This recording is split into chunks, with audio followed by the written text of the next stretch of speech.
Hello Weaver, इस वक्त कराची में जो है वो मौसम काफ़ी तब्दील हो चुका है क्योंकि दिन में काफ़ी गर्मी थी और महकमा मौसमियात ने कल बारिश और तेज़ हवाओं और गर्द आलूद मौसम की पेशगोई भी की है। तो आप देख रहे हैं इस वक्त जो है वो कराची में मौसम तब्दील हो चुका है और तेज़ हवाएं चल रही हैं और आप देख रहे होंगे काफ़ी धुंध सी है, गर्द आलूद मौसम है, तेज़ हवाएं चल रही हैं और बहुत डस्टी मौसम हो चुका है।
आप देख रहे हैं काफ़ी तेज़ हवाएं चल रही हैं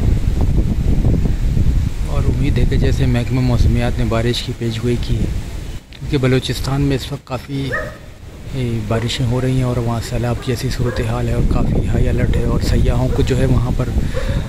बिल्कुल महदूद कर दिया गया है और मूवमेंट को लोगों का कहा गया कि वो सयाहती मकामात से गुरेज करें क्योंकि काफ़ी वाक़यात भी हुए हैं जिसमें कुछ वैनें वगैरह भी बह गई हैं। तो जो भी बलूचिस्तान जाने वाले हैं वो एहतियात करें क्योंकि आज भी इस वक्त भी बलूचिस्तान के कई इलाक़ों में बारिशें हो रही हैं और नदी नालों में तुग़यानी है।